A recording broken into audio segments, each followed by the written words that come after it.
Thank you, President Ghani, for meeting with me today. I want to bring greetings from President Trump, who extends to you his respects and his appreciation for your leadership and for the partnership between the United States and the people of Afghanistan. 18 years since an attack was launched on our country, and since that time, American soldiers, our allies in NATO, and courageous Afghan soldiers have sacrificed greatly to advance the cause of peace and security and democracy in Afghanistan. And Mr. President, we appreciate your support, or we're grateful for your leadership, and it's a privilege to be with you today. President Trump announced his South Asia strategy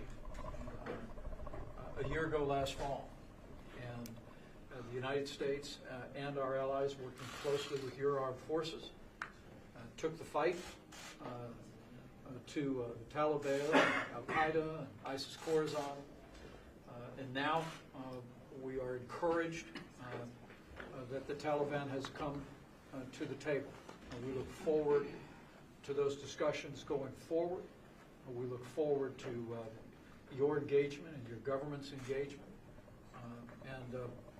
We hope ultimately, as you and I have discussed, and you and the President have discussed, for a peaceful settlement that will make it possible for Afghan to embrace a bright future, and also to ensure for all of our sake that Afghanistan is never again used by terrorist or extremist organizations to bring violence against your people, nations around the world, or the United States of America again. So, again, thank you for your leadership.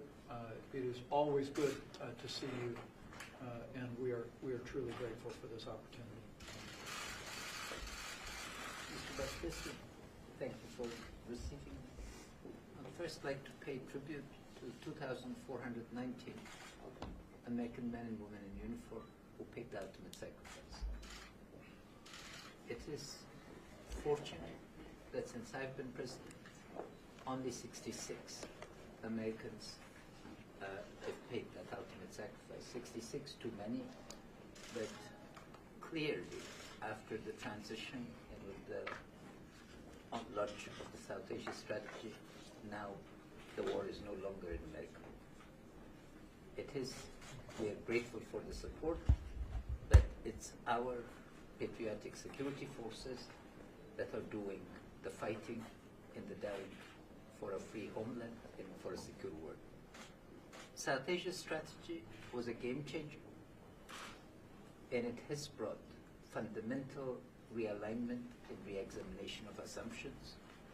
The South Asia strategy is working, so we'd like to thank President Trump, yourself, who played a very significant role in making this possible.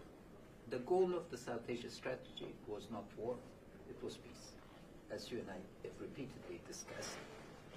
What is critical is to ensure that an enduring peace results from these discussions. Peace, as you've repeatedly referred to, was led and owned by us. The ceasefire was completely, and I'd like to thank the American people, the government, and President Trump and yourself for your support. And you've proven the critics wrong by putting the question of scale, scope, and presence, duration of American troops on the table. We hope all our relations with the United States and with NATO are through legal instruments and through state-to-state relations. I hope that Taliban's relations with Pakistan, with terrorist networks, and with drug cartels becomes very clear as to how they would separate themselves now that they've acknowledged that there is need for this separation, so that the people of Afghanistan, on behalf of the women, youth, and all the members, the majority of Afghans who are below 30 or even below 25, I want to thank the American people and the American government for a remarkable partnership. This partnership is based on mutual interest, in mutual respect. And our meeting today is an illustration of that.